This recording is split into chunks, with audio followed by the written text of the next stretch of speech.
Durante 3 años, Berenice Montaño creyó que ya no quedaba nada nuevo para ella en este mundo.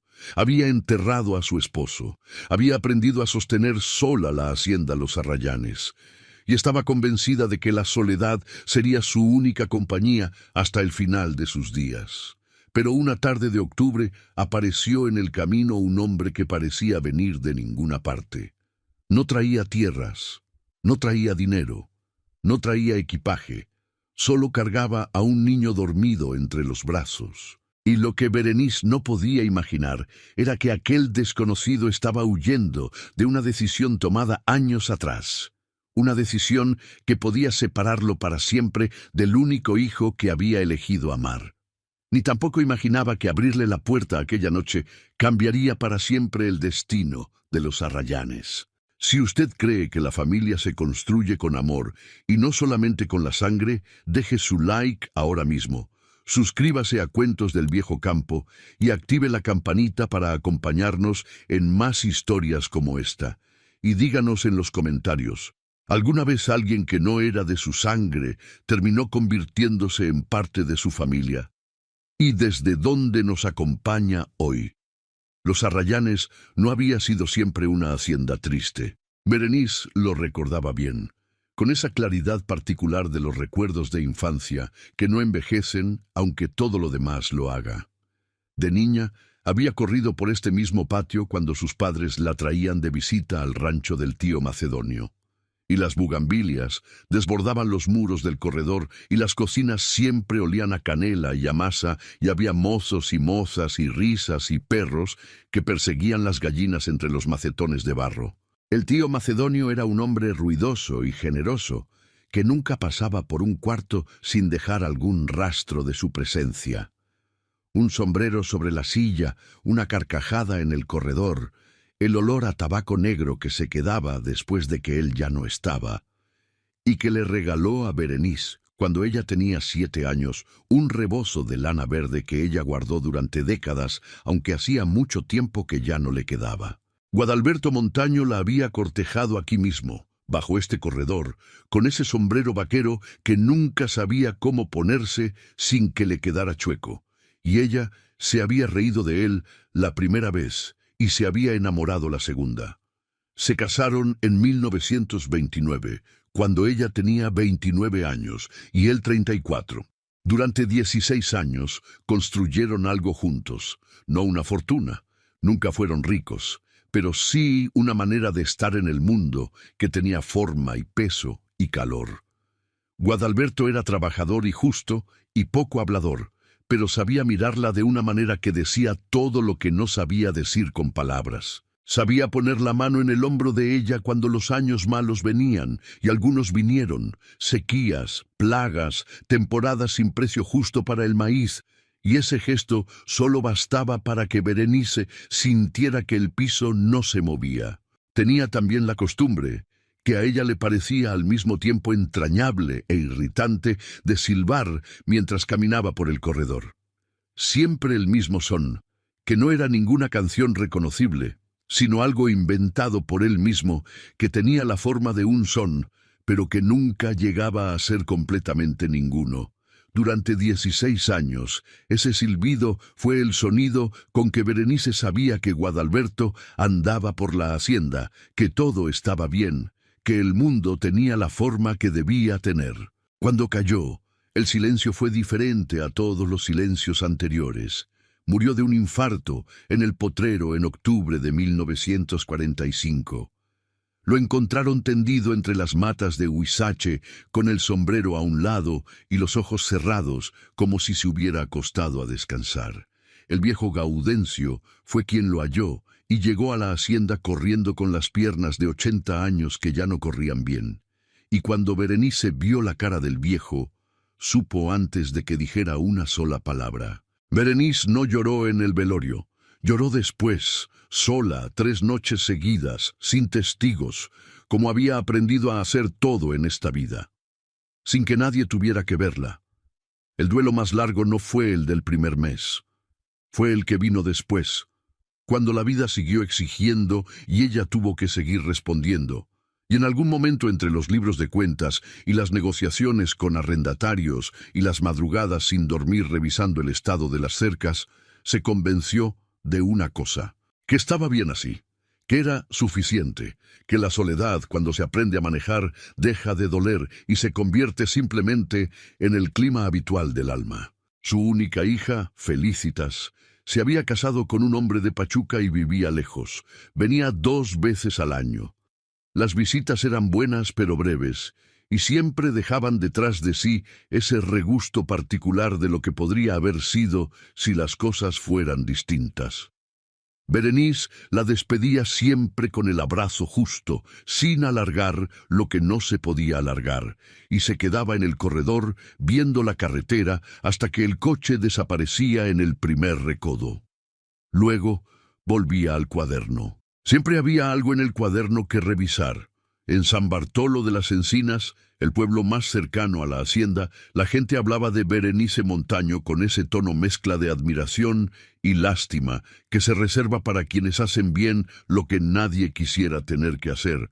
Admirable, decían, pero sola y ya con 52 años, pues, ¿ya para qué? Don Gumaro Escandón, que tenía tierras al sur, al oriente y al poniente de los Arrayanes, y que llevaba décadas intentando rodear la hacienda por todos lados, como agua buscando grieta, le había hecho 3 ofertas formales en esos 3 años, cada una más educada que la anterior, cada una con ese barniz de preocupación que usaba siempre.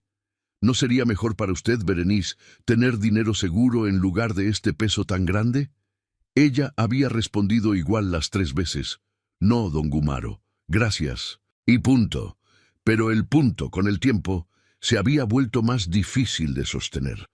Porque la realidad era que algunas cercas del sector norte llevaban 2 temporadas sin reparación, que el pozo chico del potrero de abajo tenía una grieta que crecía cada año de lluvias, que los peones permanentes eran 3, Eutiquio, Jacinto y el viejo Gaudencio, y los 3 tenían edad para trabajar el doble de lo que sus cuerpos ya podían.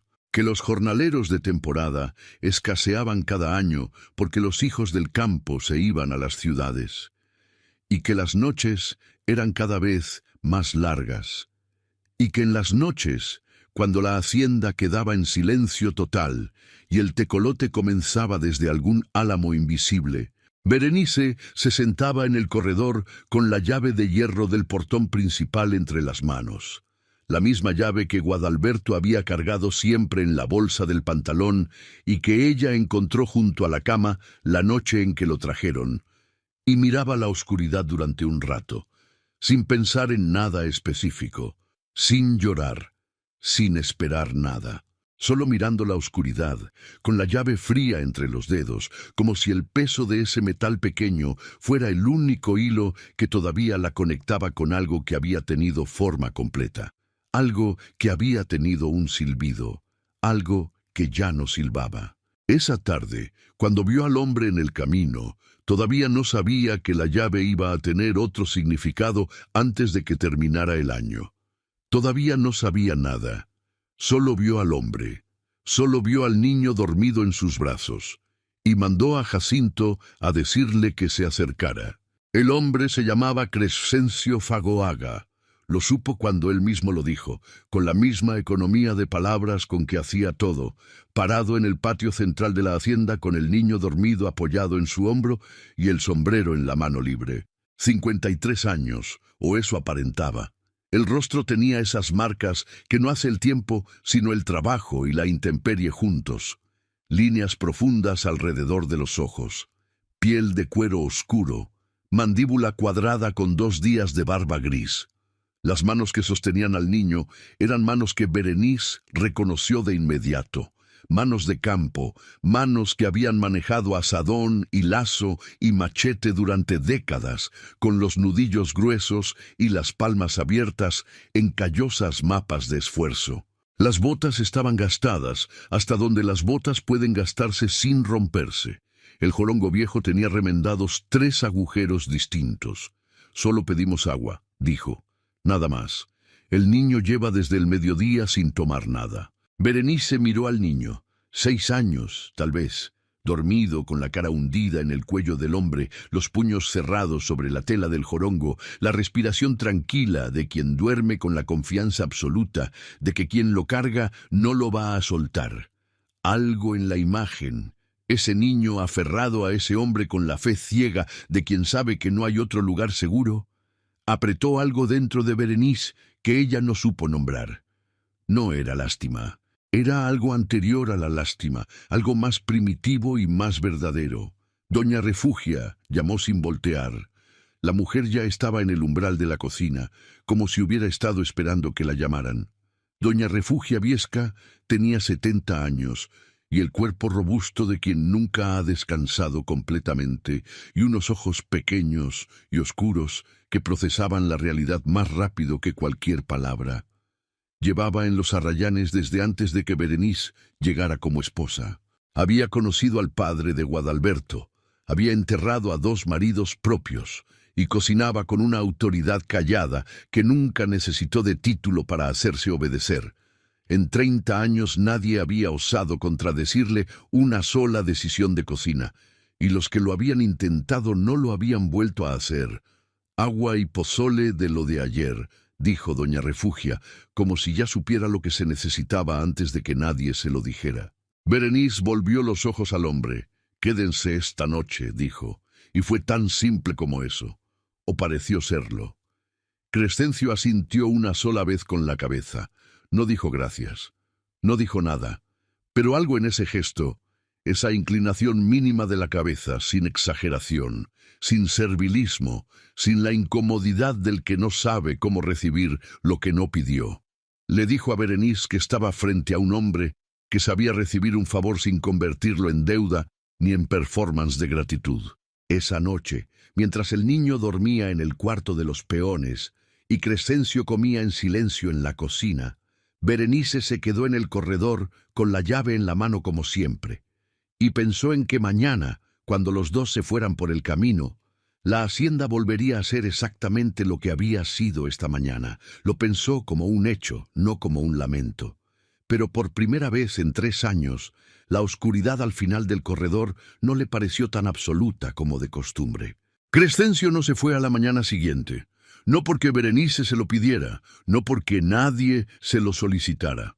Fue porque al amanecer, cuando ella salió al patio con su taza de café y el cuaderno de cuentas bajo el brazo, encontró al hombre ya levantado, remendando a conciencia un tramo de cerca que Jacinto llevaba semanas prometiendo reparar. No había pedido permiso, no había preguntado si podía, simplemente había visto que hacía falta y lo había hecho, con lo que encontró: alambre viejo, postes que recuperó del montón detrás del granero, las manos y el conocimiento. La cerca que el día anterior colapsaba sobre sí misma estaba ya tensa y derecha, como si hubiera tenido esa forma siempre. Berenice se detuvo. Lo vio acomodar el alambre con una eficiencia silenciosa, sin movimientos desperdiciados, sin prisa pero sin pausa, con ese ritmo particular del hombre que ha hecho tantas veces lo mismo que su cuerpo ya sabe solo.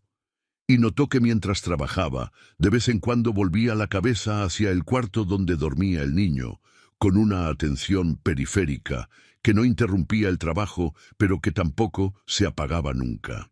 Berenice lo observó desde detrás de los magueyes un momento largo, más de lo que era necesario.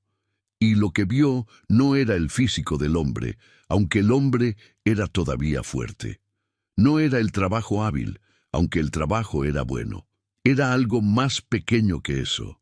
Era la manera en que el cuerpo de Crescencio ocupaba el espacio sin reclamar nada de él, sin decir esto es mío, sin decir véanme, sin decir nada en absoluto. Era la manera en que estaba completamente solo dentro de su propio esfuerzo y no parecía asustado por eso. Berenice conocía esa manera de estar en el mundo. La conocía porque era la suya. Y fue ese reconocimiento, no la emoción, no el deseo, sino el simple reconocimiento de algo que ya sabía cómo se siente, lo que la hizo dar un paso atrás y volver al corredor a terminar su café antes de acercarse. Minutos después, sin anunciarse, Caminó hasta el tramo de cerca y lo miró trabajar desde cerca. Hay cerca dañada también en el sector del Pozo Chico, dijo, no como cumplido, sino como constatación. Y el potrero del norte necesita limpiar el canal de riego antes de la siembra. Crescencio terminó el nudo que estaba haciendo. Luego se incorporó. ¿Cuántos días de trabajo calcula?, preguntó. 2 semanas, dijo Berenice. Tal vez 3. Crescencio asintió. Lo que pague justo, dijo. Nada más. 10 pesos la jornada y comida. Bien.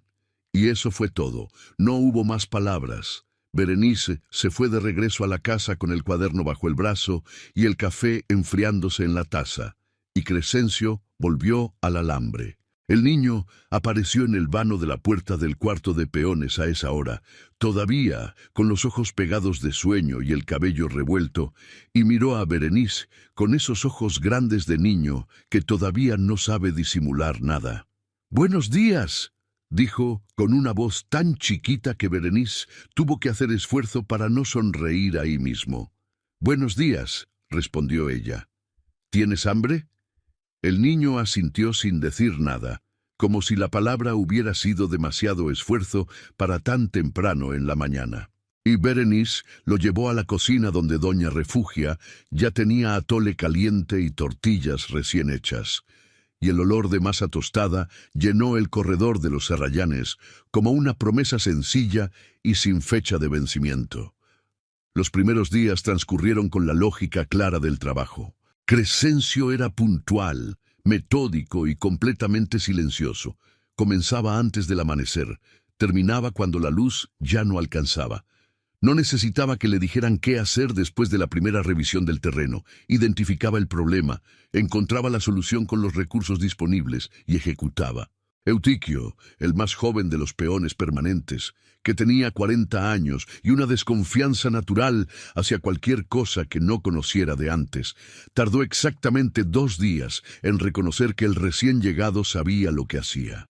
«Ese hombre tiene manos de hacendado en cuerpo de jornalero», le dijo a Jacinto en voz baja una tarde, mientras los dos observaban desde el otro lado del corral cómo Crescencio reemplazaba una viga podrida del cobertizo con la exactitud silenciosa de un carpintero de oficio. Jacinto, que tenía 60 años y había aprendido a hablar poco, nomás asintió. El viejo Gaudencio fue más directo, como era su costumbre. A los 3 días de la llegada de Crescencio, fue a buscarlo al granero, donde el recién llegado reparaba una garrucha, y le dijo, sin preámbulos, «Usted sabe trabajar». Crescencio levantó la vista. «¿Y usted ya necesitaba a alguien que supiera?», respondió Gaudencio. «Sí», dijo Crescencio, y volvió a la garrucha. Gaudencio asintió con la satisfacción del hombre que confirmó lo que ya sabía. Y desde ese día los dos se trataron con esa camaradería tranquila que se construye sin palabras entre personas que comparten el mismo idioma del trabajo hecho con seriedad. Mientras tanto, Luciano descubría los arrayanes con la devoción minuciosa de los niños que nunca han tenido un lugar propio. Cada rincón del patio, cada gato flaco del establo, había 3, de colores distintos, que respondían a los nombres que Luciano les puso en la segunda tarde: Comino, Tlacuache y El Señor. Este último porque tenía una mancha en la cara que le daba aspecto de hombre serio. Cada macetón de barro del corredor, cada piedra suelta del empedrado que producía un sonido diferente al pisarla. Lo exploraba con esa concentración particular de quien sabe, sin poder decirlo, que algo importante podría estar ocurriendo. El primer día preguntó si podía darle de comer a las gallinas. El segundo día preguntó si el árbol del fondo se podía trepar. El tercer día preguntó si se podía quedar. Lo dijo así, directamente, mirando a Berenice con esos ojos que no sabían ocultar nada, mientras ella revisaba cuentas en el corredor. Berenice bajó el cuaderno. «¿Quedarte dónde?» «Aquí», dijo Luciano. «Aquí en esta casa». Berenice lo miró un momento largo. «Eso lo decide tu papá», dijo finalmente. «Pero si él dice que sí, ¿usted dice que sí?» Una pausa que duró exactamente lo que Berenice tardó en entender que el niño le estaba haciendo una pregunta que en realidad no era tan simple como sonaba. Que debajo de esa pregunta de 6 años había algo que no tenía 6 años, algo más viejo y más serio, algo que había viajado mucho y dormido en muchos cuartos distintos y que simplemente ya estaba cansado de hacerlo. «Habla primero con tu papá», dijo, y volvió al cuaderno, pero le tardó más de lo habitual en concentrarse en las cifras. Una tarde de esa primera semana, Berenice encontró a Luciano sentado en el escalón del corredor con un pedazo de papel y un lápiz que claramente le había pedido prestado a alguien porque no era suyo. Dibujaba. No dibujaba bien. Ningún niño de 6 años dibuja bien. Pero dibujaba con esa seriedad total de quien considera lo que hace un asunto importante. Berenice se sentó a su lado sin decir nada. El niño siguió dibujando. «¿Qué es eso?», preguntó ella después de un momento.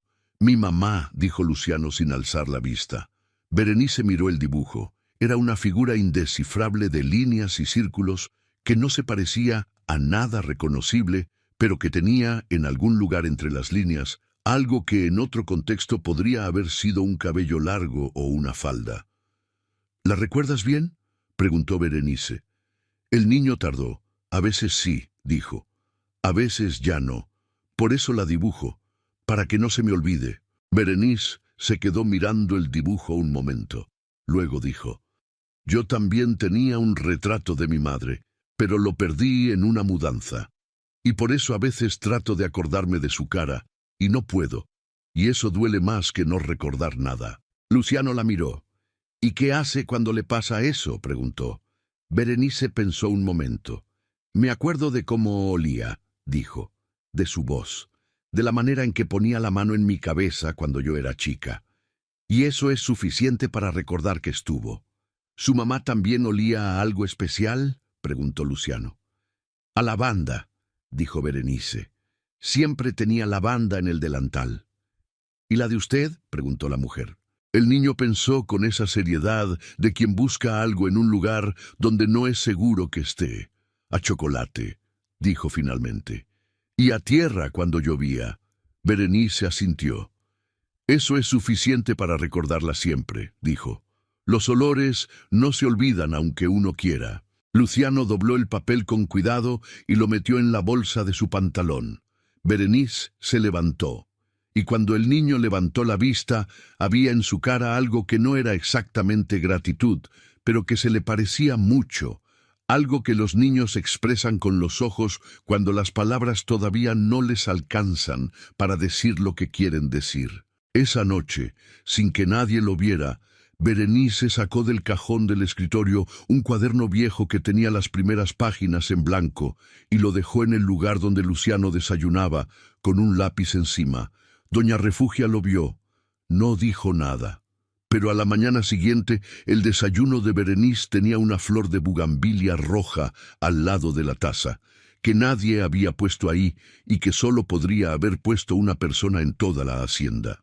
Fue doña Refugia quien empezó a mezclar las historias, sin que pareciera que lo hacía. Esa era su manera, decir lo importante en el tono con que se dice lo ordinario, y dejar que los demás hicieran el resto. Una mañana de la segunda semana, mientras servía el desayuno en la cocina grande donde los peones y Crescencio comían antes de salir al campo, dijo casualmente, dirigiéndose a nadie en particular y a todos al mismo tiempo: «Yo perdí a mi primer marido en la epidemia del 18, el tifo. 3 semanas y se fue». Nadie respondió. Crescencio tomó su taza de café. Berenice untó una tortilla. Eutiquio miraba hacia afuera.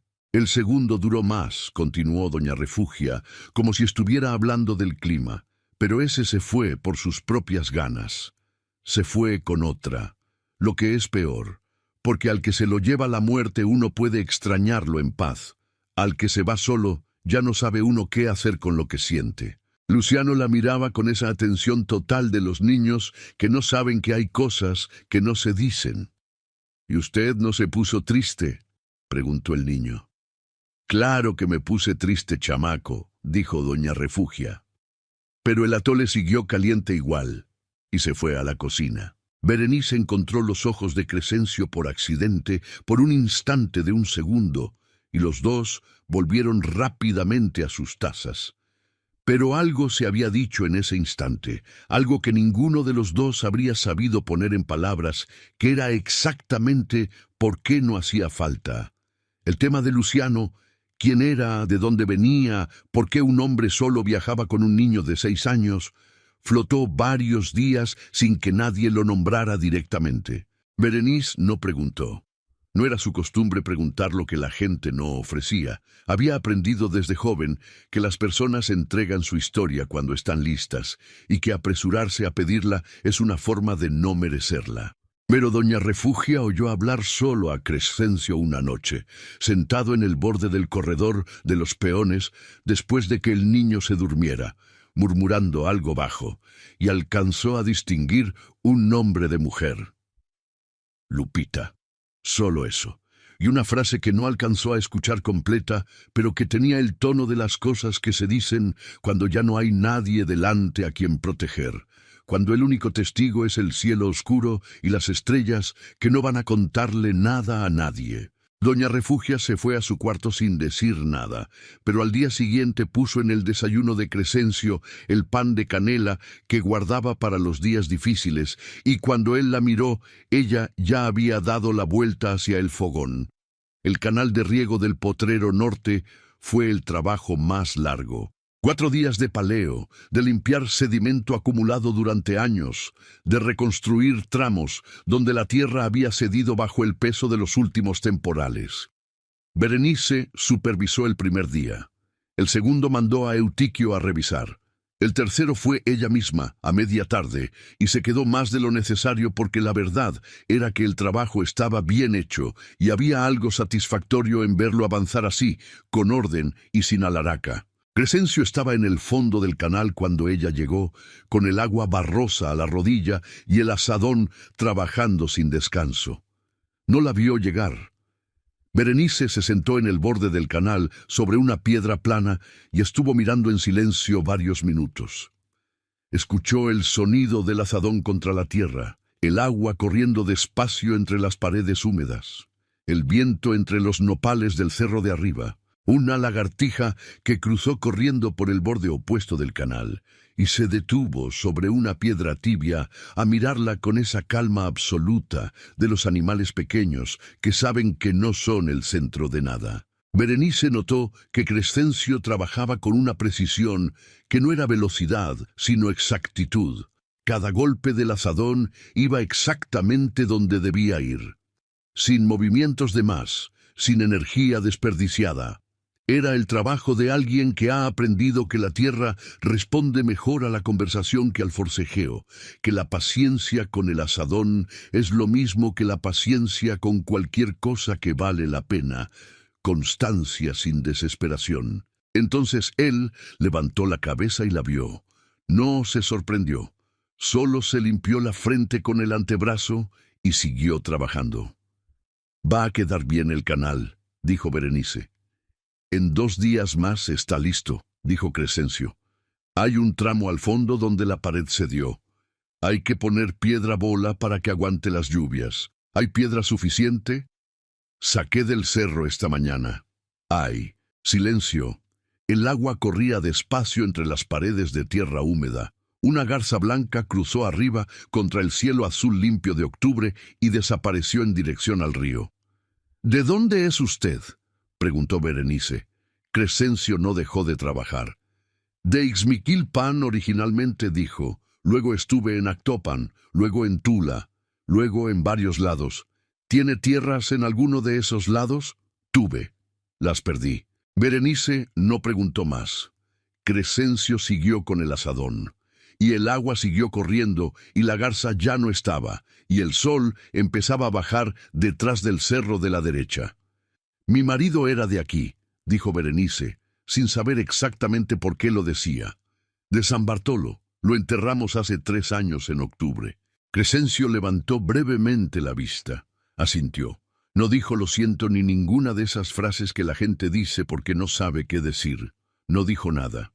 Solo asintió, como si supiera que a veces la única respuesta correcta a la muerte es el silencio que la reconoce sin intentar reducirla. Berenice se levantó de la piedra. «Doña Refugia va a tener lista la cena a las 7», dijo. «No se le haga tarde».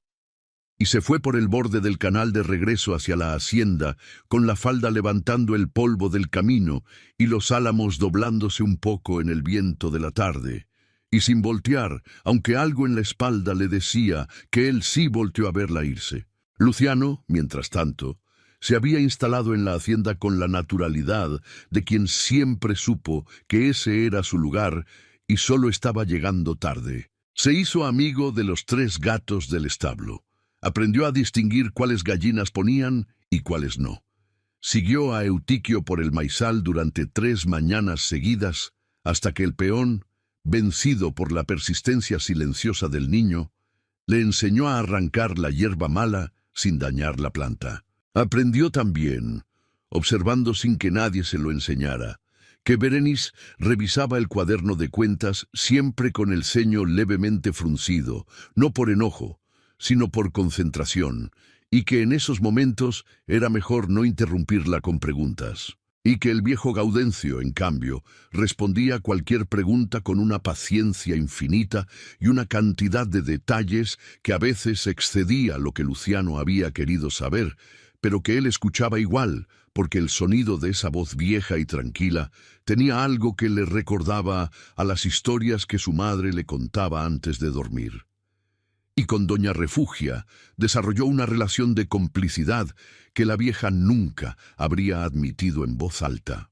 Le enseñó a hacer las tortillas, no las perfectamente redondas de los adultos entrenados, sino las de niño, gruesas, asimétricas, algunas más cocidas que otras, y sin embargo más sabrosas que cualquier otra, porque las había hecho él con sus propias manos, y el fogón de barro lo había tomado en serio. Le enseñó también a reconocer el olor del chile cuando ya está tatemado en punto justo y cuando todavía le falta, y a pelar jitomates sin quemarse los dedos metiéndolos rápidamente en el agua fría después del agua caliente, y a no hablarle al mole mientras se mueve la olla, porque el mole, según doña Refugia, necesita silencio para pensar. «Doña Refugia», le preguntó un día el niño, mientras extendía la masa con los puños, «¿usted nunca tuvo hijos?» Doña Refugia tardó en responder. «Tuve uno», dijo finalmente. «Se me fue chiquito. La fiebre. ¿Lo extraña?» «Todos los días». Luciano siguió trabajando la masa un momento. «Mi mamá también se fue», dijo, con la misma naturalidad que usaba para todo. Esa naturalidad de los niños que todavía no aprendieron que hay cosas que no se dicen. Pero me quedé con mi papá Crescencio. Doña Refugia lo miró. «¿Tu papá Crescencio?» «Él me cuida», dijo el niño, «desde que era bien chiquito, desde que tenía 2 años». Pausa. El comal crepitó. «Aunque a veces llora de noche cuando cree que estoy dormido», dijo Luciano. «Pero yo no le digo que lo oigo porque sé que no quiere». Doña Refugia puso la mano sobre la cabeza del niño. No dijo nada. Afuera, en el patio, el viento movió los álamos viejos y el olor a tierra húmeda entró por la ventana de la cocina junto con el sonido de las palomas del granero acomodándose para la tarde. Había en los arrayanes una higuera vieja en el ángulo del muro norte que daba sombra al corredor de atrás desde antes de que Berenice llegara de novia, antes de que Guadalberto mismo naciera, según decía el viejo Gaudencio, que no siempre distinguía bien entre lo que había visto y lo que había escuchado contar. La higuera producía higos morados en octubre, grandes y dulces y abundantes, y nadie los recogía nunca completamente porque siempre eran más de los que una familia podía consumir antes de que empezaran a caer solos. Fue debajo de esa higuera donde Berenice encontró a Crescencio y a Luciano una tarde de sábado, sentados en el suelo con la espalda contra el muro, compartiendo higos y hablando en voz baja. No los oyó llegar porque venían del otro lado del corredor y porque el viento de la tarde movía las hojas de la higuera con un sonido que cubría los pasos. Se detuvo antes de que la vieran. Crescencio estaba hablando de Lupita, lo supo por el tono. Ese tono particular que tienen los adultos cuando le hablan a un niño de algo que duele pero que se dice igual porque el niño tiene derecho a saberlo. Y por el hecho de que Luciano escuchaba con esa concentración total que solo tiene cuando está recibiendo algo que considera importante. No alcanzó a oír las palabras, solo el tono y la manera en que Crescencio tenía el brazo alrededor de los hombros del niño, no con tensión, sino con esa ligereza de quien ya aprendió a sostener sin apretar. Luego Luciano dijo algo que tampoco llegó completo hasta donde Berenice estaba, pero Crescencio respondió con ese gesto que ella había aprendido a leer en semanas.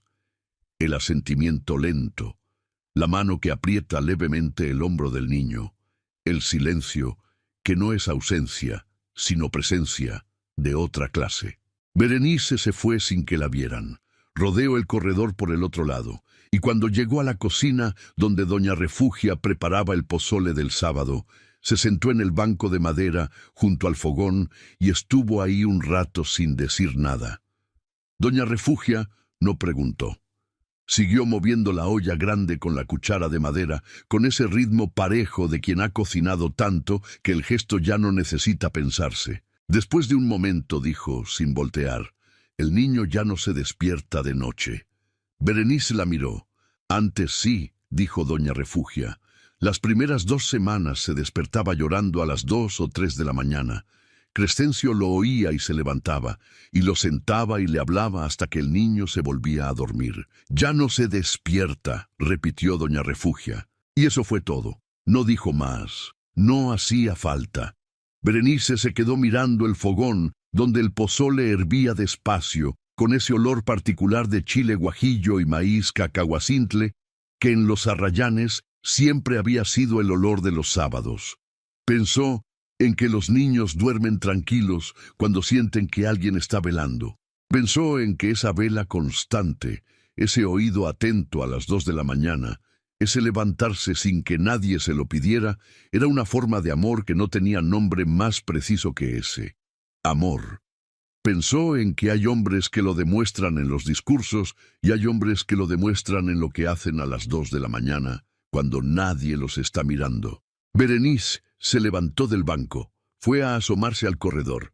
El patio de los Arrayanes estaba en esa luz de final de tarde que lo volvía todo color de miel tibia, y desde la higuera llegaba la voz baja de Crescencio, todavía hablando con el niño, y el olor a pozole llenaba el corredor, y los gatos del establo dormían al sol de la última hora, y todo lo que estaba pasando en los Arrayanes estaba pasando en silencio, sin que nadie lo anunciara, sin que nadie lo pidiera, simplemente ocurriendo como ocurren las cosas que tienen raíz suficiente para no necesitar que nadie las sostenga. La cena de ese jueves fue de las más largas que hubo en los Arrayanes desde hacía años. No porque nadie lo planeara, simplemente porque doña Refugia había hecho un mole de guajolote, que olía como los moles que solo se hacen bien cuando hay tiempo y ganas. Y porque Luciano insistió en que Berenice le enseñara a doblar la servilleta de tela como barco, y porque Eutiquio contó una historia sobre una víbora de cascabel que había encontrado en el potrero esa mañana y que resultó ser verdad a medias, y porque el olor a canela del atole de postre y la luz del quinqué sobre la mesa de madera vieja crearon una de esas atmósferas que no se pueden fabricar, que simplemente ocurren cuando las circunstancias se acomodan de cierta manera y nadie las interrumpe. Berenice habló más que de costumbre esa noche. No mucho, pero más. Contó que el año del temporal del 43, el agua llegó hasta el 3er escalón del corredor y que Guadalberto pasó 2 noches sin dormir moviendo los sacos de maíz al nivel más alto del granero, y que cuando por fin cedió la lluvia, él llegó al cuarto cubierto de lodo de la cabeza a las botas y se quedó dormido sentado en la silla antes de poder quitárselas. Crescencio escuchó sin interrumpir, y cuando terminó dijo, «En el 43 también hubo inundación en Ixmiquilpan. Se llevó el puente del río. Tardaron 4 años en reponerlo, 4 años cruzando en trajinera como si fuéramos del tiempo de la colonia. Berenice sonrió. Fue una sonrisa pequeña, casi involuntaria, que duró lo que dura un instante antes de que uno vuelva a ponerse la cara de siempre. Pero doña Refugia la vio, y no dijo nada. Solo levantó las tazas vacías para llevarlas a la cocina, y mientras lo hacía, sus ojos oscuros y rápidos archivaron esa sonrisa en el lugar donde guarda las cosas que todavía no han terminado de pasar, pero que ya sabe cómo van a terminar. La mañana siguiente, Berenice se levantó antes del amanecer, como hacía siempre en los días en que algo importante ocupaba su cabeza y el cuerpo entendía que no tenía caso insistir con el sueño. Se hizo café. Salió al corredor. El campo estaba todavía oscuro, con las primeras claridades apenas insinuadas sobre el cerro del oriente, y el frío de noviembre le recordó que el invierno no era una metáfora, sino una estación que llegaba con puntualidad, independientemente de lo que uno estuviera sintiendo. Crescencio ya estaba en el patio, no trabajando todavía, sentado en el borde de la fuente que hacía años no funcionaba, pero que Guadalberto nunca había mandado retirar porque le gustaba el musgo que le crecía en la base. Sentado ahí, con la vista en el cerro donde empezaba la claridad, con las manos quietas sobre las rodillas, en ese estado de silencio que no es pensamiento, sino algo anterior al pensamiento, algo más parecido a escuchar. Berenice se detuvo en el umbral del corredor. No quiso interrumpir, pero él la oyó o la sintió, de esa manera en que la gente que ha vivido mucho tiempo atenta al peligro percibe presencias antes de verlas. Y volvió la cabeza. Los dos se miraron un momento en la penumbra azul de las 5 de la mañana. Luego Berenice cruzó el patio y se sentó a su lado en el borde de la fuente. No dijo nada. Crescencio tampoco. Los dos miraron el cerro donde el cielo comenzaba su trabajo lento de cambiar de color, de negro a azul, a violeta, a ese naranja pálido del amanecer del altiplano que no se parece a ningún otro amanecer. «¿Usted siempre madruga así?», dijo ella finalmente, cuando el cielo ya empezaba a ponerse violeta sobre el cerro. «Desde que recuerdo», dijo él. «Hay algo en la hora antes del amanecer que el resto del día no tiene». «¿Qué cosa?», preguntó Berenice. Crescencio pensó. «Que todavía nada está decidido», dijo. «La noche ya se fue, pero el día todavía no llegó. Es el único momento en que el mundo no le exige a uno nada». Berenice lo consideró.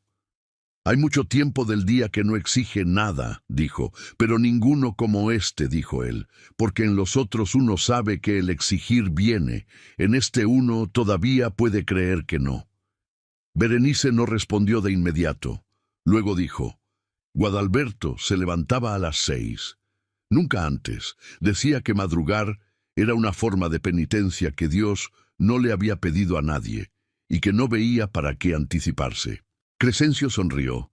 Fue una sonrisa pequeña, lateral, que apareció y desapareció antes de que pudiera catalogarse. Berenice la vio igual. Cuando la primera luz tocó los álamos y las copas se encendieron en oro viejo, doña Refugia asomó a la puerta de la cocina y los vio ahí sentados juntos en el borde de la fuente. No dijo nada, dio la vuelta y puso a calentar más café. Hubo noches en que los dos coincidían en el corredor, sin plan ni horario, sin que ninguno de los dos lo propusiera explícitamente. Simplemente uno salía al fresco y si el otro también estaba ahí, se quedaba. No era algo que se acordara ni se esperaba. Ocurría o no ocurría y ninguna de las dos posibilidades tenía más peso que la otra. Hablaban poco, miraban el cielo mucho. A veces uno decía algo y el otro respondía. A veces ninguno decía nada durante tanto tiempo que el silencio dejaba de ser incómodo y se convertía en otra cosa, en algo que se parecía peligrosamente a la compañía. Una noche Crescencio llegó al corredor con 2 tazas. Sin preguntar, dejó una sobre la banca donde Berenice solía sentarse. Ella la tomó sin decir nada.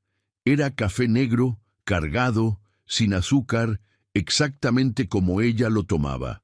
Nunca se lo había dicho. Él lo había observado. Berenice sostuvo la taza caliente entre las manos y no dijo nada de eso. pero pensó en cuántas cosas observa alguien que presta atención y cuántas cosas pasan desapercibidas para quien no la presta, y en que había diferencia entre los dos tipos de personas, y en que Crescencio era claramente del primer tipo. Hablaban poco, miraban el cielo mucho, a veces uno decía algo y el otro respondía. A veces ninguno decía nada durante tanto tiempo que el silencio dejaba de ser incómodo y se convertía en otra cosa, en algo que se parecía peligrosamente a la compañía. Una noche Crescencio llegó al corredor con 2 tazas. Sin preguntar, dejó una sobre la banca donde Berenice solía sentarse. Ella la tomó sin decir nada. Era café negro, cargado, sin azúcar, exactamente como ella lo tomaba. Nunca se lo había dicho. Él lo había observado. Berenice sostuvo la taza caliente entre las manos y no dijo nada de eso, pero pensó en cuántas cosas observa alguien que presta atención y cuántas cosas pasan desapercibidas para quien no la presta, y en que había diferencia entre los dos tipos de personas, y en que Crescencio era claramente del primer tipo. Hubo una noche de lluvia a finales de octubre en que ninguno de los dos pudo dormir. Las lluvias tardías del altiplano llegaban así, sin anuncio, de golpe, con esa decisión con que llegan las cosas que ya no tienen nada que perder. La lluvia golpeó el techo de la hacienda con tanta fuerza que Berenice se levantó pensando en el tramo del canal que todavía no estaba completamente consolidado. Salió al corredor y encontró a Crescencio ya ahí, mirando el aguacero con las manos en los bolsillos del pantalón y esa expresión de quien evalúa en silencio. «El canal», dijo Berenice. «La pared del tramo del fondo». Crescencio asintió. «Ya lo vi desde aquí. Si la lluvia dura más de 1 hora puede ceder. ¿Hay que ir? No tiene caso en la oscuridad y con el aguacero así. Mañana al amanecer». Berenice se quedó a su lado mirando la lluvia. El patio se llenaba de agua rápidamente, los charcos corriendo hacia el desagüe del ángulo sur. El olor a tierra mojada subiéndose al corredor como si quisiera entrar también. Los relámpagos iluminaban intermitentemente los álamos al fondo, y cada vez que lo hacían, los árboles aparecían por un instante con toda su definición. Cada hoja, cada rama, antes de que la oscuridad los volviera a borrar. «¿La hacienda aguanta bien las lluvias?», preguntó Crescencio. «El techo central tiene una gotera encima de la bodega del norte», dijo Berenice. «Está esperando que alguien la repare desde el año pasado». «¿Por qué no se reparó?» «Porque el año pasado no había nadie que lo hiciera», dijo Berenice, con esa honestidad sin queja que era su manera de decir las cosas difíciles. Crescencio asintió. «Mañana, después del canal, reviso el techo», dijo. Berenice lo miró. «Eso no es parte del trato», dijo. «No hay trato», dijo Crescencio, simplemente. «Hay trabajo que hacer». La lluvia continuó golpeando el techo. Uno de los gatos del establo cruzó corriendo el patio en dirección al cobertizo, empapado y furioso. Un relámpago encendió los álamos una vez más, y los dos se quedaron ahí, uno al lado del otro sin tocarse, mirando el aguacero, hasta que la lluvia empezó a ceder hacia la 1 de la mañana, y el olor a tierra mojada de todo el altiplano se instaló sobre los arrayanes, como una promesa de tierra que bebe lo que necesita y da lo que puede. Una noche, Berenice le preguntó por Luciano. Crescencio tardó, luego habló con la misma economía de palabras de siempre, pero de manera más lenta, eligiendo las palabras como quien recoge objetos frágiles del fondo de una caja. Dijo que Luciano era hijo de Lupita, de antes de que ella y Crescencio se encontraran. Dijo que el padre del niño había desaparecido mucho antes de que Luciano naciera y que nadie lo buscó porque nadie lo habría encontrado aunque hubiera querido. Dijo que cuando él y Lupita se juntaron, el niño tenía 1 año. Y lo que se siente cuando un niño de 1 año te mira y estira los brazos hacia ti no tiene nombre que yo haya podido encontrar, dijo Crescencio, que simplemente lo tomé, y que desde ese día dejó de existir cualquier diferencia entre lo que era de sangre y lo que no lo era. Berenice escuchó sin interrumpir. Cuando Lupita murió, continuó Crescencio, la familia de ella quiso quedarse con el niño. Decían que era el heredero de unas tierritas que dejó el abuelo, pero en realidad era que no podían con la idea de que lo criara un hombre que no era de la sangre. Me fui con él, dijo. Vendí lo que tenía. Me fui. Pausa. El tecolote comenzó desde algún álamo invisible. ¿Y no tiene miedo de que lo busquen?, preguntó Berenice. Los primeros 2 años, sí, dijo Crescencio. Después ya no. La familia se quedó con las tierras de todos modos. El niño ya no les interesa. ¿Por qué me lo está contando?, preguntó Berenice. Crescencio tardó en responder. Porque lo que dicen en el pueblo, lo que está diciendo ese hombre de Escandón, me va a alcanzar tarde o temprano.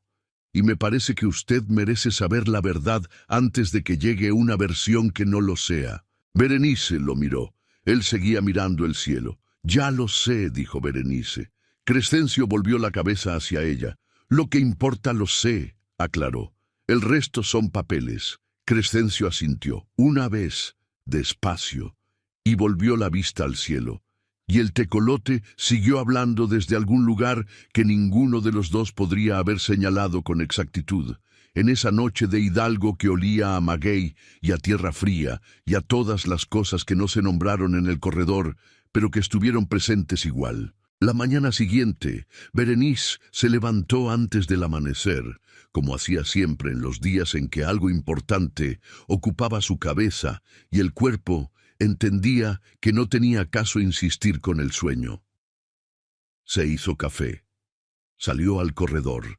El campo estaba todavía oscuro, con las primeras claridades apenas insinuadas sobre el cerro del oriente, y el frío de noviembre le recordó que el invierno no era una metáfora, sino una estación que llegaba con puntualidad, independientemente de lo que uno estuviera sintiendo.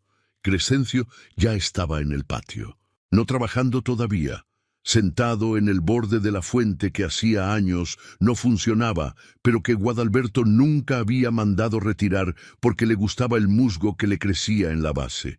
Sentado ahí, con la vista en el cerro donde empezaba la claridad, con las manos quietas sobre las rodillas, en ese estado de silencio que no es pensamiento, sino algo anterior al pensamiento, algo más parecido a escuchar. Berenice se detuvo en el umbral del corredor. No quiso interrumpir. Pero él la oyó o la sintió, de esa manera en que la gente que ha vivido mucho tiempo atenta al peligro, percibe presencias antes de verlas, y volvió la cabeza. Los dos se miraron un momento en la penumbra azul de las 5 de la mañana. Luego Berenice cruzó el patio y se sentó a su lado en el borde de la fuente. No dijo nada. Crescencio tampoco. Los dos miraron el cerro donde el cielo comenzaba su trabajo lento de cambiar de color, de negro a azul a violeta, a ese naranja pálido del amanecer del altiplano que no se parece a ningún otro amanecer. Cuando la primera luz tocó los álamos y las copas se encendieron en oro viejo, doña Refugia asomó a la puerta de la cocina y los vio ahí sentados juntos en el borde de la fuente. No dijo nada. Dio la vuelta y puso a calentar más café. Fue esa semana cuando ocurrió la cena obligatoria. Berenice cruzaba el patio central con el cuaderno de cuentas bajo el brazo y la llave del portón en la mano libre. La llevaba siempre al patio. La costumbre era ya irreflexiva, un gesto del cuerpo que ya no necesitaba de la mente para ejecutarse.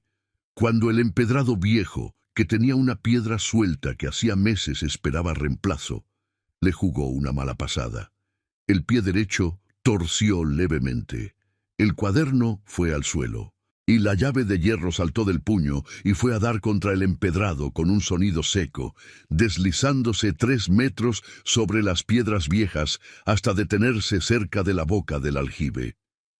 Berenice se quedó parada un instante, sin el cuaderno, sin la llave. Crescencio pasaba por el patio en ese momento exacto, cargando las herramientas hacia el granero. Sin pensarlo, sin pausa, sin cálculo, con esa inmediatez de quien no necesita decidir porque el cuerpo ya sabe, dejó las herramientas en el suelo. Fue al aljibe, recogió la llave, Recogió el cuaderno que había quedado abierto en una página de números y los trajo. Extendió primero el cuaderno, luego la llave, y cuando ella los tomó, los dedos de él y los de ella estuvieron un instante en contacto sobre el metal frío de la llave. Un segundo, menos de un segundo. Pero el narrador se detiene aquí porque hay cosas que duran un segundo y que sin embargo dejan marca, como el primer frío de noviembre o el olor a tierra mojada después de la primera lluvia de junio, o el momento exacto en que uno entiende algo que llevaba tiempo sin querer entender. Berenice sintió el calor de esa mano callosa contra la suya. Sintió el roce de los nudillos gruesos, la textura áspera de una palma que había trabajado décadas, el calor que desprende un cuerpo que lleva toda la mañana bajo el sol de Hidalgo. Y Crescencio sintió los dedos fuertes de ella, los dedos que habían aprendido a hacer todo solas, que firmaban contratos y sostenían cuadernos de cuentas y apretaban llaves en las noches del corredor, cerrarse alrededor del metal de la llave. Ninguno de los dos dijo nada. Él recogió sus herramientas y siguió hacia el granero. Ella se quedó parada en el patio un momento con la llave apretada en el puño y el cuaderno contra el pecho.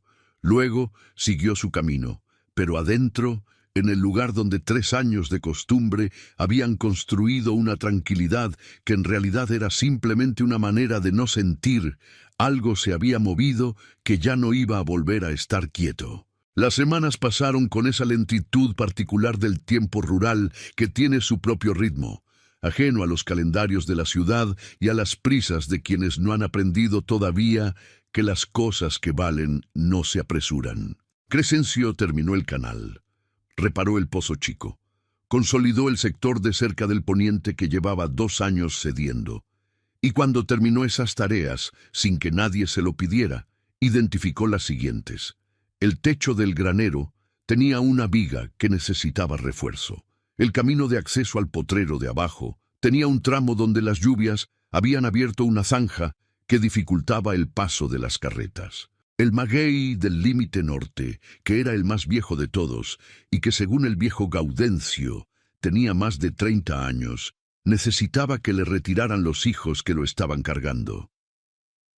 Crescencio trabajaba como si la hacienda fuera suya, no en el sentido de la posesión, en el sentido del cuidado, que es una forma de posesión distinta, más difícil de nombrar y más difícil de fingir.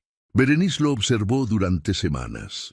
Observó que nunca tomaba más de lo que le correspondía, que cuando los peones no entendían algo, se los explicaba sin condescendencia y sin impaciencia. Que con Luciano tenía una ternura callada, no el tipo de ternura ruidosa y demostrativa de quien quiere ser visto siendo buen padre, sino el tipo quieto, cotidiano, que aparece en los gestos pequeños. Revisar que el niño tuviera los calcetines secos antes de salir, ponerle más tortillas en el plato sin preguntar, peinarlo con la mano antes de que alguien pudiera verlo despeinado. Y fue en esa ternura callada donde Berenice empezó a entender algo que todavía no sabía formular del todo. Que hay hombres que se demuestran en los momentos grandes, y hay hombres que se demuestran en los momentos pequeños, y que los segundos son mucho más difíciles de imitar. Pero había también otra cosa que Berenice notó, y que tardó más en nombrar. Notó que Crescencio nunca hablaba de lo que había perdido en términos de lamento. Cuando mencionaba las tierras que ya no tenía, o los años que había pasado sin lugar fijo, lo hacía con la misma voz con que se menciona el clima, como un hecho del mundo que ocurrió y que ya forma parte del pasado, y que no tiene caso lamentarse de él, porque el lamento no devuelve nada. Y esa ausencia de victimismo en un hombre que tenía sobradas razones para ser víctima, le dijo a Berenice algo sobre el tipo de persona que era Crescencio Fagoaga que ningún documento ni ningún apellido podría haberle dicho mejor. Hay personas que la vida trata mal y que se instalan en ese maltrato como si fuera una identidad. Y hay personas que la vida trata mal y que siguen caminando y que cuando alguien les abre una puerta no se detienen a contar las puertas anteriores que no se abrieron, sino que entran y se ponen a trabajar.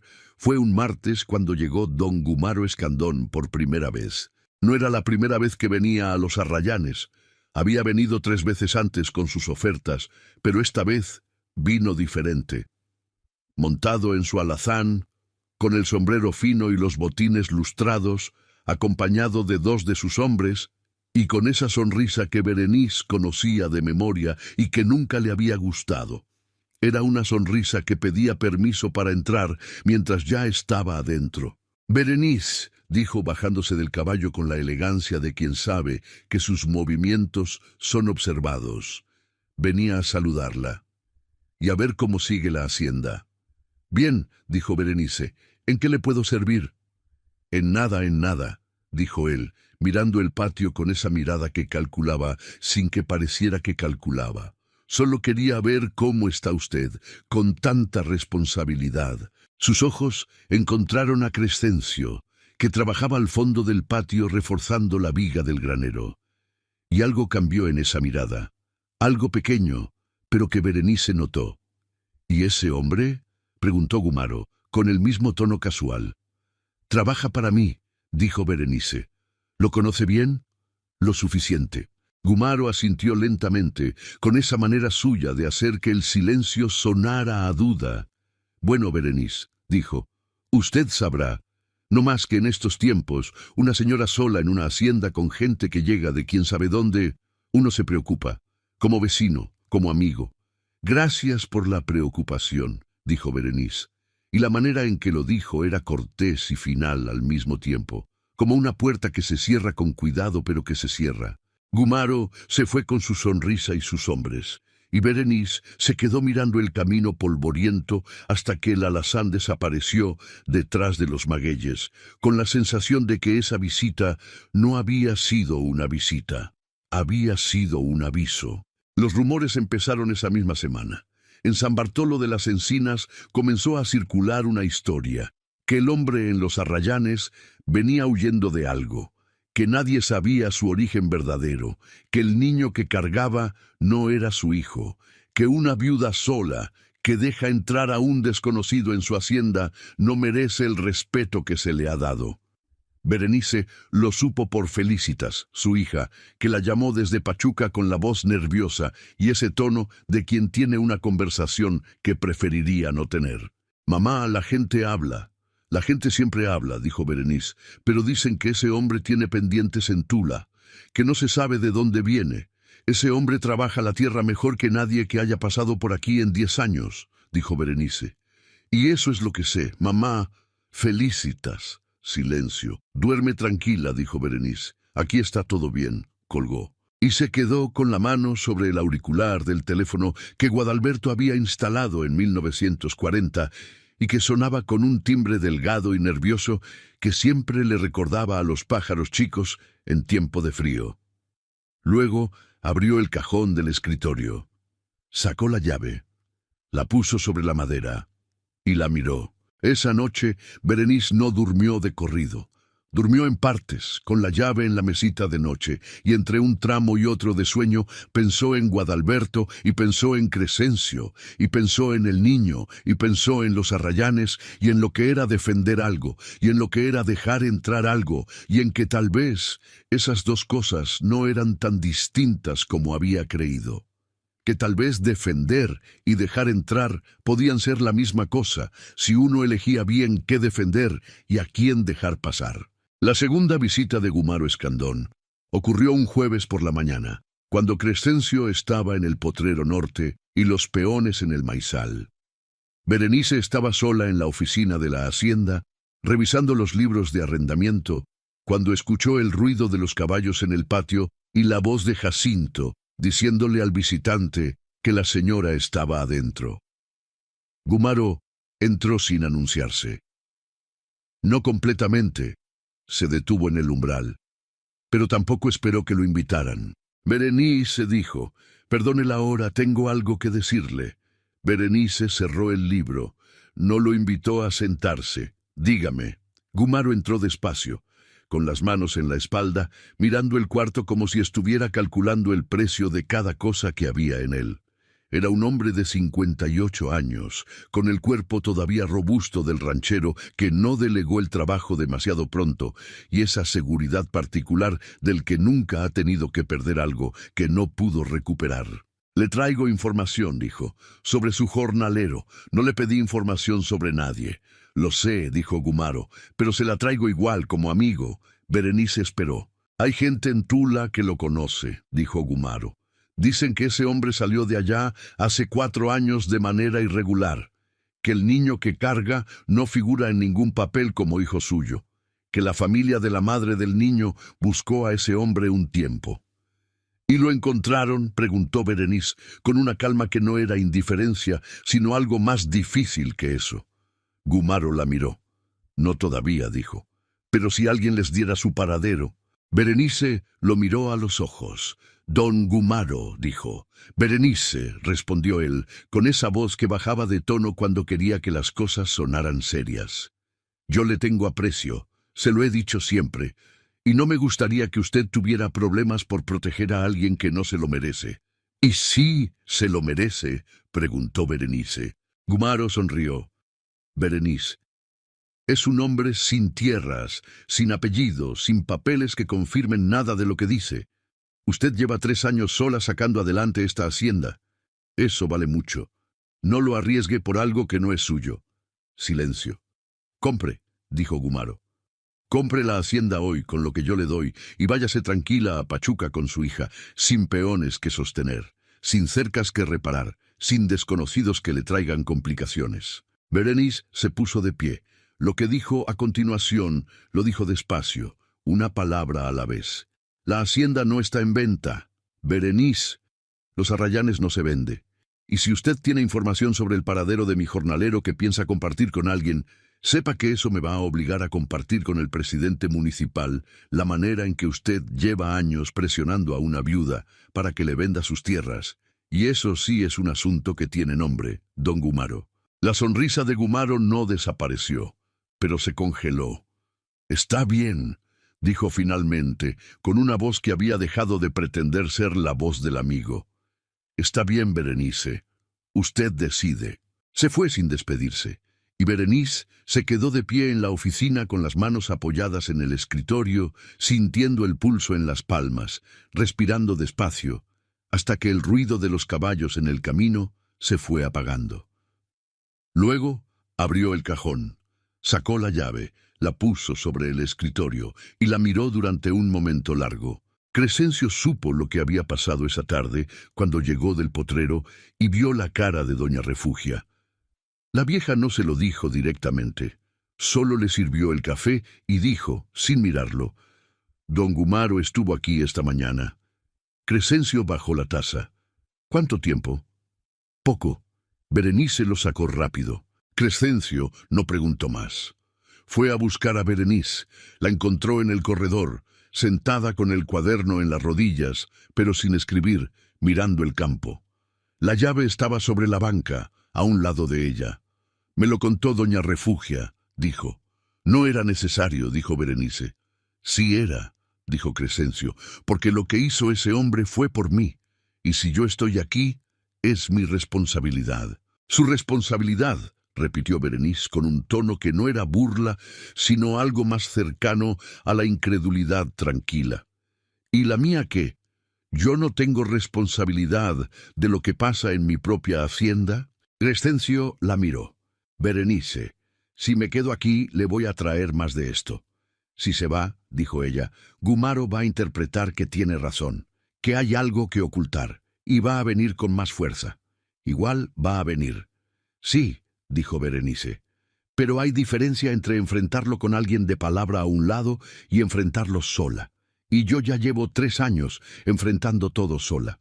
Se miró las manos que habían firmado contratos y cerrado tratos y levantado cosechas y sostenido cuadernos y apretado llaves en las noches oscuras. Las manos que sabían hacer todo solas. «Ya sé hacerlo», dijo, «pero ya no quiero tener que hacerlo». Lo dijo sin alzar la voz, sin dramatismo, con esa sencillez de las cosas que se dicen cuando ya no queda energía para decirlas de otra manera. Crescencio no respondió de inmediato, pero tampoco se fue. Fue esa misma tarde cuando Luciano, que había escuchado sin que nadie lo viera la parte de la conversación donde Crescencio hablaba de irse, fue a buscar a su padre al granero. Lo encontró revisando las herramientas con el gesto quieto de quien está pensando en otra cosa. Luciano se paró frente a él. ¿Nos vamos, papá? Crescencio lo miró. Todavía no, Luciano. ¿Nos van a correr? Nadie nos está corriendo. El niño asintió, pero sus ojos, esos ojos que no sabían mentir, decían que había escuchado más de lo que cualquier adulto habría querido. Es que aquí me gusta, dijo Luciano, con esa directez de quien no tiene tiempo para rodeos. Las gallinas, el árbol, doña Refugia, la señora Berenice.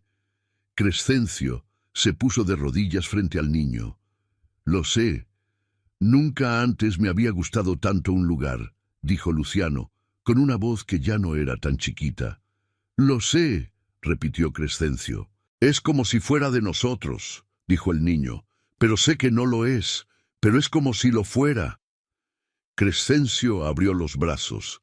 El niño se metió adentro, y Crescencio lo apretó durante un momento sin decir nada, con la cara hundida en el cabello del niño, mientras el sol de la tarde encendía el patio de los Arrayanes en tonos de miel vieja y polvo dorado, y los gatos del establo cruzaban el patio sin prisa, y el olor a masa llegaba desde la cocina de doña Refugia, y todo lo que podía ser un hogar estaba presente ahí, en ese patio, en ese momento, sin que nadie lo hubiera convocado expresamente, y sin embargo tan presente como la piedra del muro y el álamo del fondo y el olor al humo del fogón.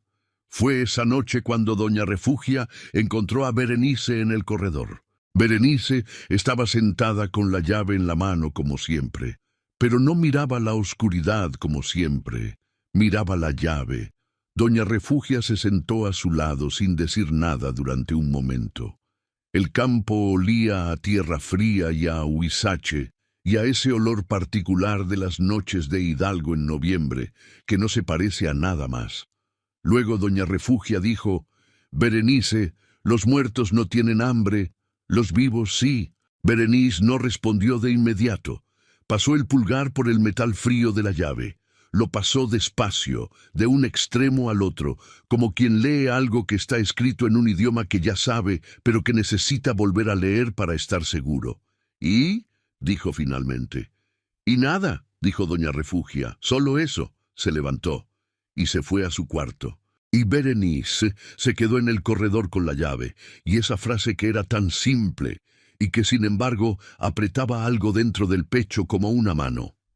Los muertos no tienen hambre, los vivos sí.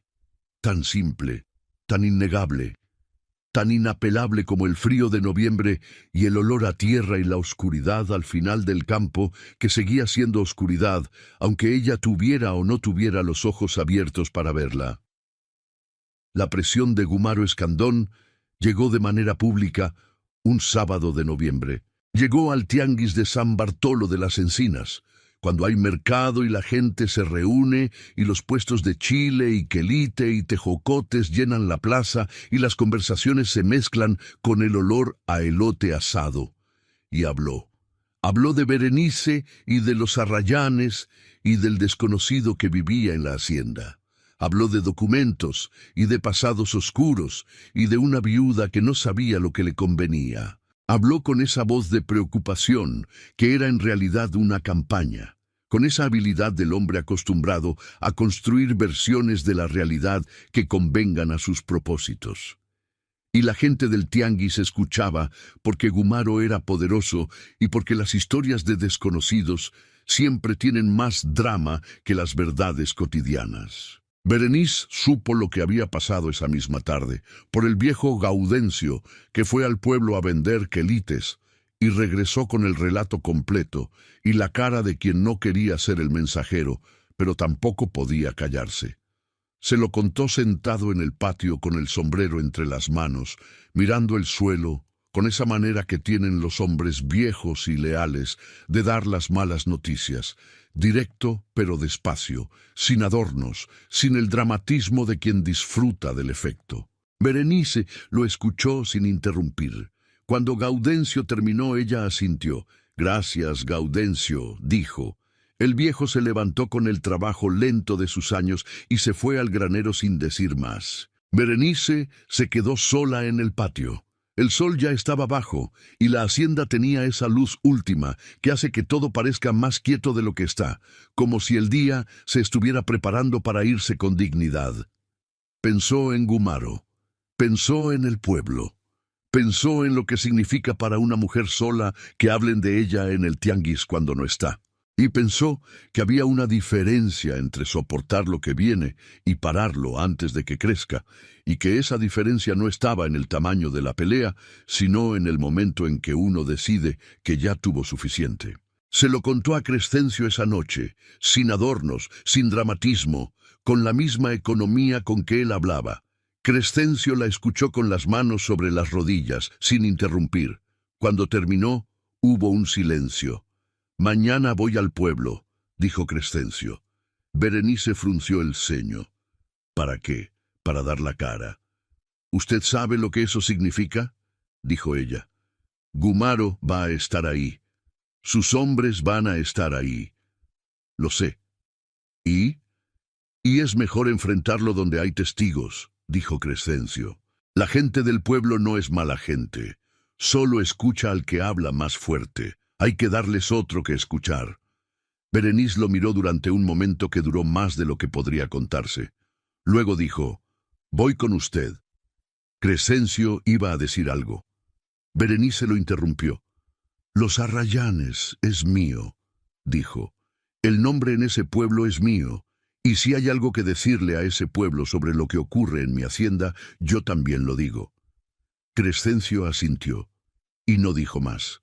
Crescencio asintió, y no dijo más. Esa noche, antes de que cada quien se fuera a su cuarto, doña Refugia puso sobre la mesa del corredor una jícara con chocolate caliente que nadie había pedido. La puso y se fue.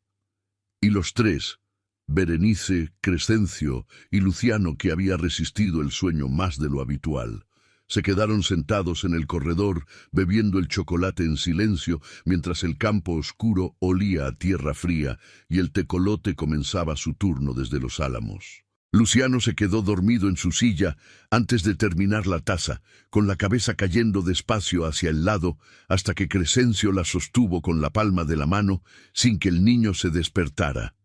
Berenice lo vio hacer ese gesto. Lo vio con esa claridad que tienen los momentos que uno sabe, en el instante en que ocurren, que va a recordar. El domingo amaneció con ese frío limpio de noviembre que en el altiplano de Hidalgo corta sin avisar y que sin embargo uno aprende a querer porque trae un cielo azul que no se negocia con ninguna nube. Berenice se levantó temprano y se vistió con ropa de ir al pueblo. La falda oscura, el rebozo bueno, el sombrero que había sido de su madre y que guardaba para las ocasiones en que necesitaba que nadie dudara de quién era. Encontró a doña Refugia en la cocina, que ya tenía tamales calientes envueltos en hoja de maíz sobre el comal. Berenice la miró. Doña Refugia alzó los hombros levemente, como diciendo que los tamales para el camino no requerían explicación ni permiso de nadie. Berenice tomó dos y fue al patio a esperar la carreta. El domingo en San Bartolo de las Encinas tenía el ritmo lento de los domingos rurales del México de 1948. Misa de las 8, plaza llena a las 10, comida a la sombra de los laureles hasta las 2. Berenice y Crescencio llegaron en la carreta, con Luciano entre los dos en el asiento de madera, y doña Refugia detrás, sentada derecha como si fuera a una ceremonia. Los vieron llegar. Claro que los vieron. En un pueblo de ese tamaño, la llegada de la viuda de los Arrayanes con el desconocido y el niño no pasó inadvertida ni un segundo. Gumaro Escandón estaba en la plaza, bajo los laureles, con varios hombres a su alrededor y esa actitud de quien ya ganó, aunque el partido no haya terminado. Berenice no fue hacia él, Fue primero a saludar al padre Eutimio, que llevaba 30 años en San Bartolo, y que conocía a Berenice desde que era novia de Guadalberto, y que extendió la mano con una calidez que decía, sin palabras, que él no era parte del rumor. Luego saludó a doña Esperanza Ruelas, que vendía tlayudas y que era la mujer más informada del pueblo, y en cuya mirada había una pregunta que no se formuló en voz alta, pero que Berenice respondió de todas maneras, con la postura y la calma. Luego saludó al presidente municipal Hilario Buentello, y en cada saludo, Berenice presentó a Crescencio con su nombre completo, Crescencio Fagoaga, que trabaja en los Arrayanes. Crescencio Fagoaga, que conoce la tierra como pocos. Crescencio Fagoaga, un hombre honrado. Lo decía con la misma voz que usaba para todo, sin énfasis exagerado, sin discurso, con la autoridad natural de quien no necesita convencer a nadie de lo que ya sabe. Y Crescencio saludaba a cada uno con el sombrero en la mano y los ojos directos, y esa dignidad tranquila que no depende de los metros cuadrados que uno posee, ni de los apellidos que uno carga. Gumaro los vio desde los laureles. Esperó. Fue inevitable que los caminos se cruzaran en la plaza pequeña. Gumaro se acercó con su sonrisa. Los hombres que lo acompañaban se acomodaron detrás, a la distancia justa de quien quiere que se note que está ahí, sin parecer que está haciendo algo. Berenice. «Qué gusto verla», dijo. «Don Gumaro», dijo ella. Gumaro miró a Crescencio. «¿Y usted?», dijo, con ese tono de cortesía que tiene bordes cuando uno sabe buscárselos. «Me han dicho que tiene pendientes en Tula». Crescencio no habló de inmediato. Miró a Gumaro con la calma de quien lleva toda la vida aprendiendo que las palabras gastadas en el momento equivocado no sirven para nada. Y entonces habló. Habló en voz alta, no gritó, no alzó la voz innecesariamente. Pero habló con la claridad y el volumen de quien quiere ser oído por todos los que están cerca, y en una plaza pequeña en domingo de tianguis, eso era suficiente. «No tengo pendientes en ningún lado», dijo. «Tengo un niño que me necesita y un trabajo que hago bien. Eso es todo lo que soy». Gumaro sonrió. «Mire, amigo, ese niño», dijo Crescencio, sin bajar la voz, sin señalar con el dedo pero nombrando a Luciano con los ojos, «no tiene a nadie más que a mí, y yo no tengo a nadie más que a él. Eso no es un crimen». La plaza no era grande. Los que estaban bajo los laureles oían, los que estaban en los puestos oían.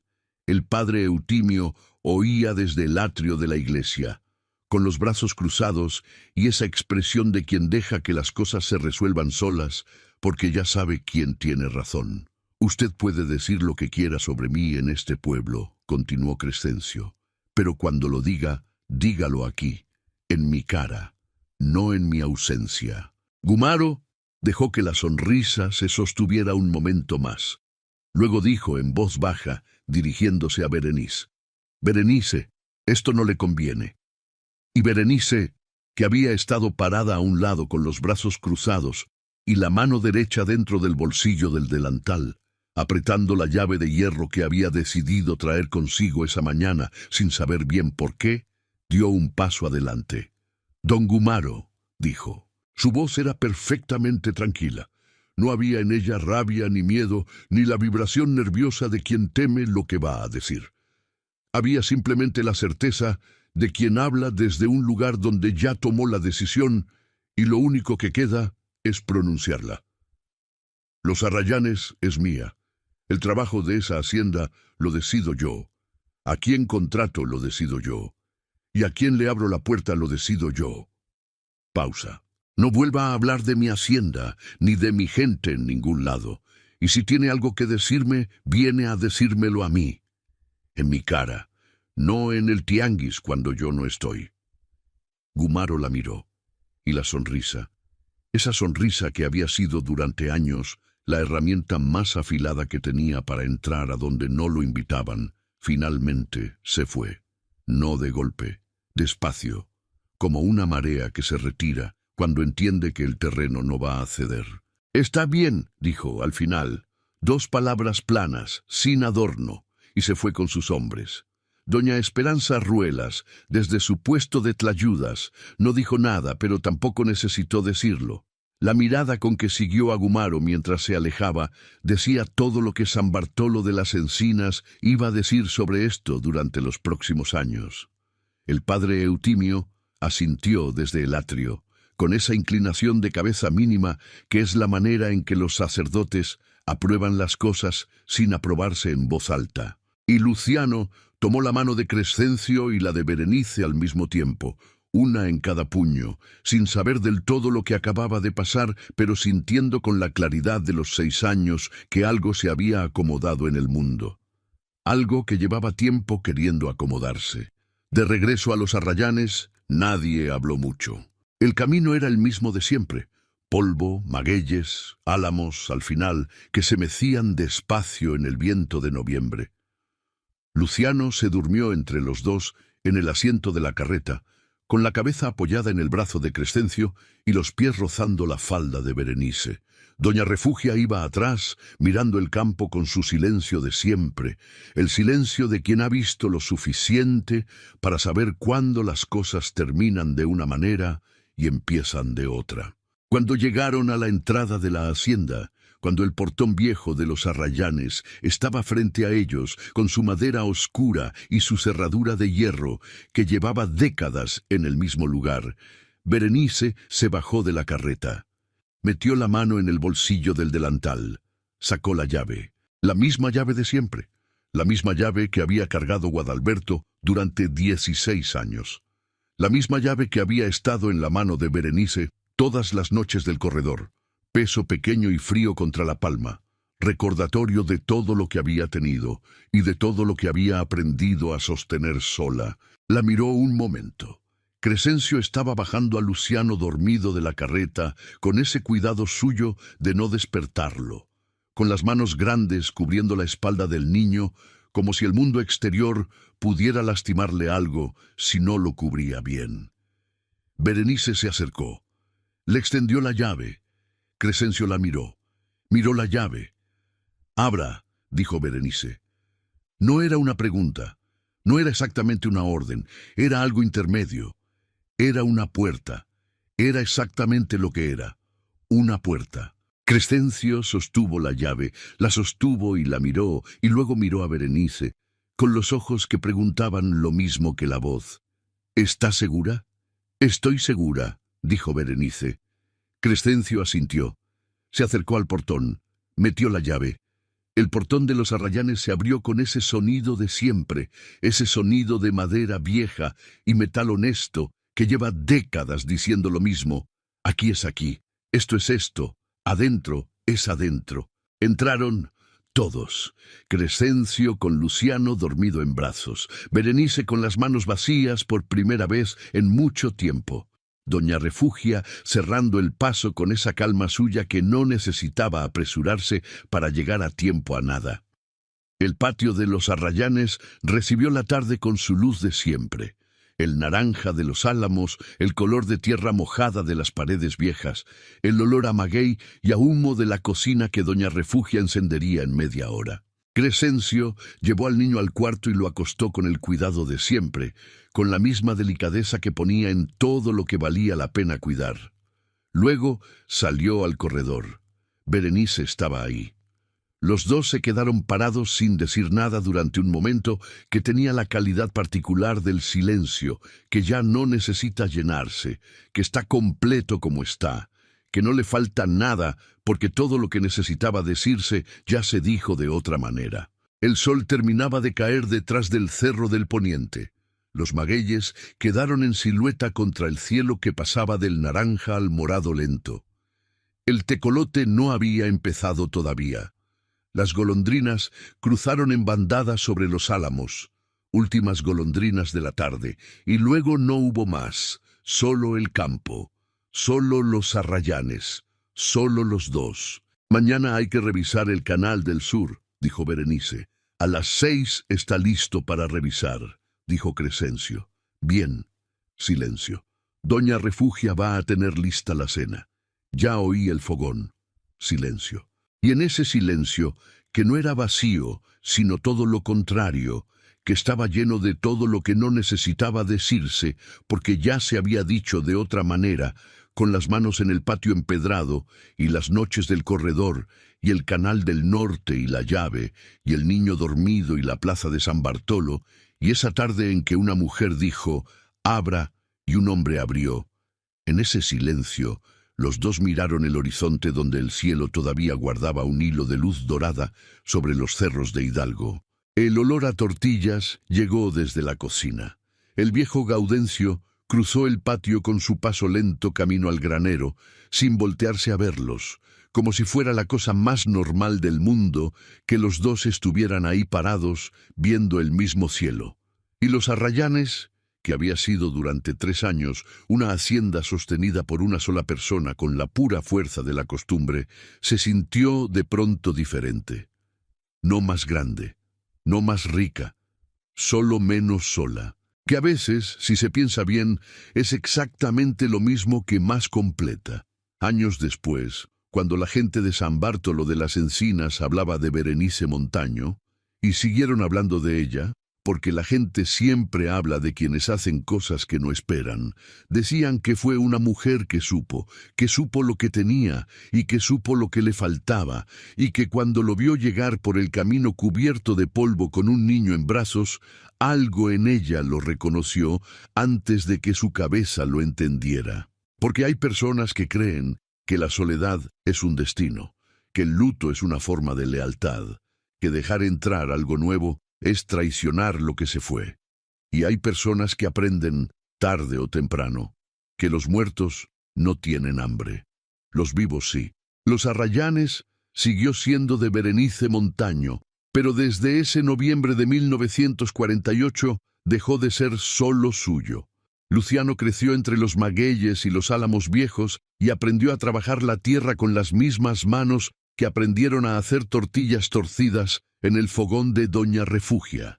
Y Crescencio Fagoaga encontró lo que busca todo hombre que ha cargado demasiado solo durante demasiado tiempo. No el descanso, porque los hombres como él no saben descansar, sino un lugar donde el esfuerzo tiene nombre y la tierra devuelve lo que se le da, y hay alguien al otro lado del corredor que ya sabe cómo le gusta el café.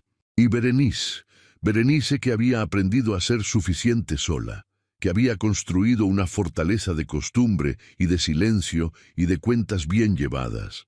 Berenice encontró lo que no había buscado porque había dejado de creer que